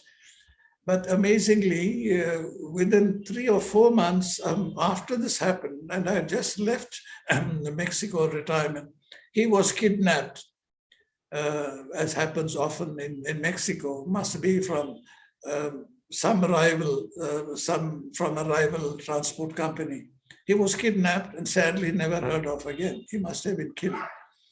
So that didn't, the Leyland buses contract didn't proceed. But what was picked up, not in Mexico, but in the neighboring country to which I was accredited, Guatemala, was Indian three-wheelers. And amazingly, I learned about this when I called upon a former president of Mexico in Guatemala, a great admirer of the Sai Baba. And in fact, he had built a Sai Baba temple over there in his garden, and it had become like a pilgrimage center for all the Sai Baba devotees, not only in Guatemala but also from neighboring countries, El Salvador and Belize and others. There, I met someone, and this former president, introduced him to me, who was keenly interested in getting three-wheelers from India, and he had already made a visit or two. Now, he had decided that of all the three-wheelers, though Bajaj was best known, the ones that he was keen on was something made by Premier Automobiles. No, not Premier Automobiles, something like that. The Kerala automobiles, I'm sorry, Kerala automobile, because this was the only scooter with a reverse gear. And he had said that because of the narrow, tortuous, mountainous roads in Guatemala, the reverse gear was very necessary. So I introduced him. I was coming on to India on leave. I went and visited Kerala Automobiles. I met them. They had some sort of hesitation, so far away, and will they pay and all this sort of business. I assured them on that that I will make sure that all their monies will be paid, in fact, up in advance with a letter of credit. So they ordered to start with 100 of these three-wheelers. They came, and who do you think bought them? Coca-Cola of Guatemala. So, and they were then using these automobiles to deliver their Coca-Cola in various remote parts of the country where bigger trucks wouldn't go. And these were just absolutely perfect. And this was the best advertisement for India, because when you saw these Indian automobiles with a big Coca-Cola de Guatemala, painted on both sides, it really was stunning for people all of a sudden to see these vehicles, which they'd never seen before, being flaunted around by Coca-Cola of that country. And it became a big sort of ad for India. And then others began thinking of other things. I was told later on, they also thought of tractors and mini buses and such other things. So the commercial angle was never neglected. It was always kept in mind and promoted in the best way possible, because that is bread and butter for India and employment for our people.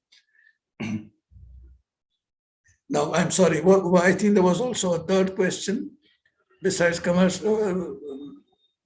Jeevan, do you remember what the third question was? Things are taxing you and we're running out of time. Shall we? Yeah, okay. So we'll take the question by Mr. Karan, who's a good friend of mine. Okay. Mr. Karan? Thank you very much, sir. It was fascinating to listen to you, as usual. I don't want to take more of your time.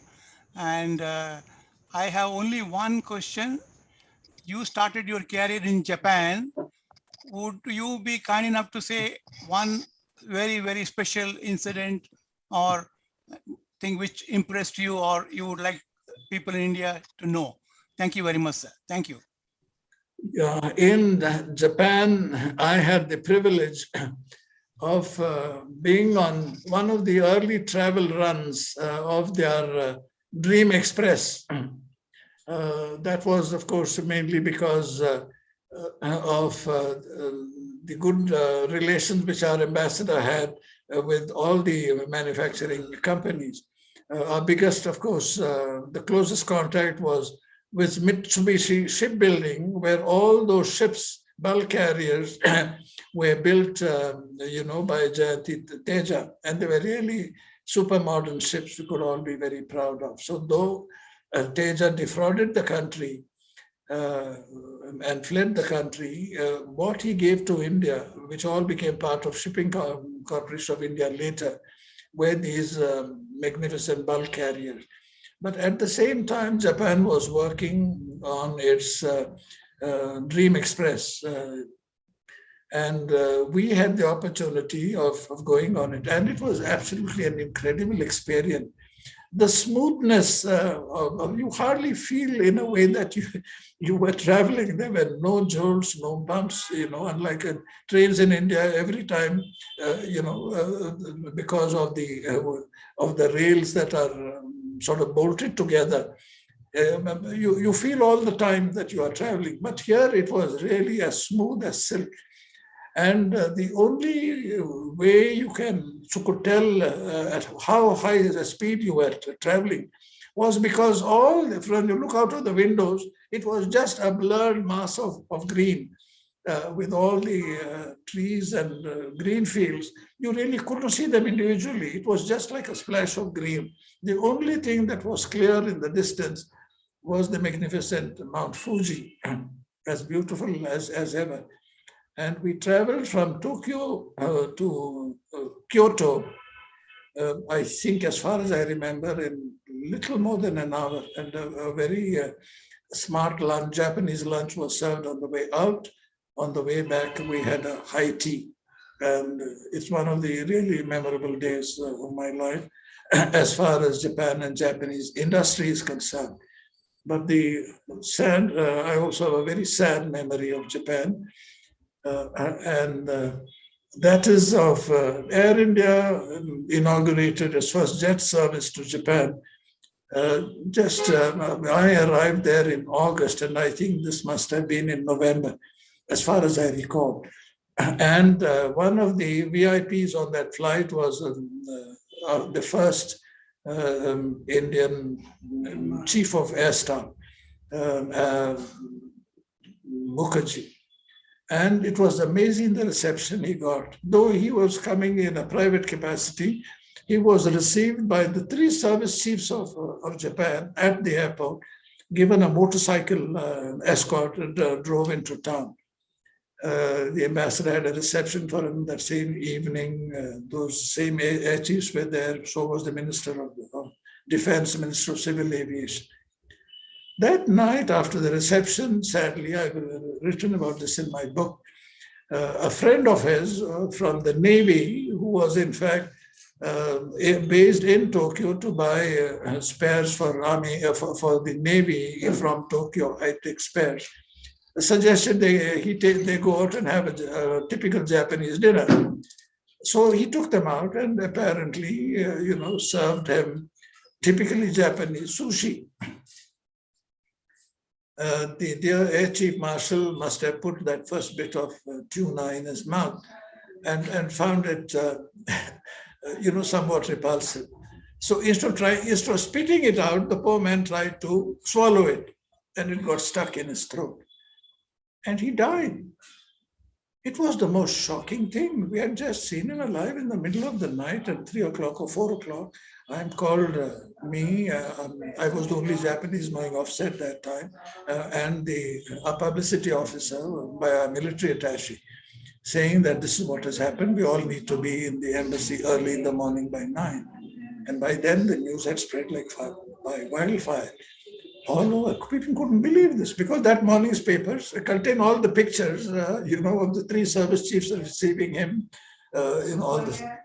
And it was the most amazing and tragic thing. And the very next day, on the same plane going back, Air Chief Marshal Mukherjee goes back in that plane, uploaded in a coffin from the bottom of the plane. Really, I must say, that is was the most tragic and shocking thing I've ever heard. Those are my prime memories of Japan. I love that country. I started life there. My honeymoon was in that country after I married Isabel and took her back there. And I never imagined that when I went back, I think 40 years later, that I would go back to Japan for the release of my book on Gandhi, the Japanese edition of it, which was released by Princess Takamoto of the royal household. I have to be very grateful to our ambassador at that time because he also had excellent contacts, at all levels of society. And she has a great admiration for India, and I'm told also for Gandhi. And she accepted to come, and she spoke on that occasion really in such warm and respectful terms of Gandhi. So that is my last visit to Japan, last memory of it. And I repeat again, I love that country. Thank you, sir. Thank you very much. Suri, we should wind up. The chairman will make his final remarks. Yes, chairman's remarks, and then we will close. Suri.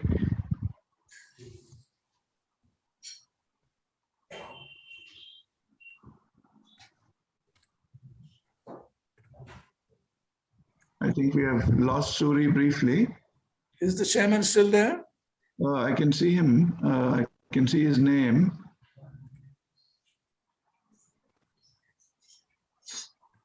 Ramesh? Sir. Manishankar Ayanor idharalva? Illa sir. Sir is also not there.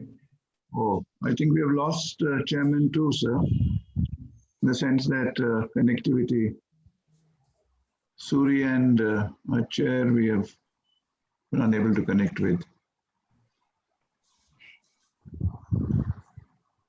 So maybe you just have the vote of thanks. Yes, sir. I think we'll proceed with the vote of thanks. Ramesh, over to you. Yes, sir. Ladies and gentlemen, as you are aware, the Karnataka regional branch of the Indian Institute of Public Administration, Bangalore University, Political Science Alumni Association, and the Political Science Collective came together to organize this evening virtual book discussion. On behalf of the three organizations, it gives me great pleasure to propose a vote of thanks to all those who have contributed to making this virtual book discussion a great success. At the outset, I would like to thank the speaker of the evening, Mr. Alan Nazrat, for speaking about his book, A Ringside Seat to History. Sir, your presence today has been most inspiring, and the talk on your role in Indian diplomacy has been very illuminating and educative for the audience in general and the faculty and students of political science and international relations in particular. Thank you so much, sir. Next, I would like to thank the chair of the evening program, Mr. Manishankar Iyer. Despite his busy schedule, Mr. Iyer very kindly agreed to chair the virtual books discussion. Sir, your observation both on the book as well as about Mr. Nazrat have contributed to enhance the quality of this program. Thank you so much, sir. I would also like to thank Mr. S. Ramanathan, Chairman of the Karnataka Regional Branch of the Indian Institute of Public Administration, for his short introductory remarks. Our thanks are also due to him for thinking us competent to collaborate with the IIPA in organizing this event. Thank you, sir. We look forward more such collaborative sessions in the future. Thank you, sir. Our thanks also due to Dr. D. Jeevan Kumar, Secretary of the Karnataka Regional Branch of the IIPA, for bringing us together and for the welcome address. Thank you, sir. I must thank my dynamic colleague, Dr. Surendra Kumar, Associate Professor in the Department of Political Science, Bangalore University, Bangalore, for introducing each of the speaker and for very ably conducting the proceeding. Thank you, Surendra, sir. Ladies and gentlemen, we are grateful to all of you who have responded so positively to our invitation to attend and participate in this program. Thank you. We are particularly thankful to all those who made meaningful intervention and observations. Ladies and gentlemen, your information as well as for those who may have missed this event, I would like to inform you that the next issue of the virtual newsletter of the Karnataka Regional Branch of the IIPA, as well as the forthcoming issues of the newsletter of Bangalore University Political Science Alumni Association, will carry a brief report of the event, as well as the YouTube and Facebook link. Once again, thank you so much. Thank you, Ramesh. That was good. So, Mr. Nazrat, we took a lot of your time. Thank you so much, Jeevan. I'm really so grateful to all of you for having organized this event. For me, it was very memorable. One last request I would make on this occasion is that all the reviews which have come out in this book, have come out in English in India and in Spanish and English in Mexico and also from Japan. If you can find or induce some people to write reviews of it in Kannada and any of the local languages like Telugu and others, it would be wonderful, because I would like this book to reach out to others, through these regional languages also. Please keep this in mind for your information. Those who want to buy the book, I'm sure you know already, it's available on Amazon.in as also on Flipkart and in many of the leading bookshops also. Thank you. Thank you once again, Mr. Nazareth. We'll keep what you have said in mind and get back to you. Shall we close? Shall we close, Ramesh? Yes, sir. Yes. Good night. Thank you so much, sir. Good night, everybody. Take care. Keep safe. God bless you all. Thank you. Good night, sir. Good night. Thank you.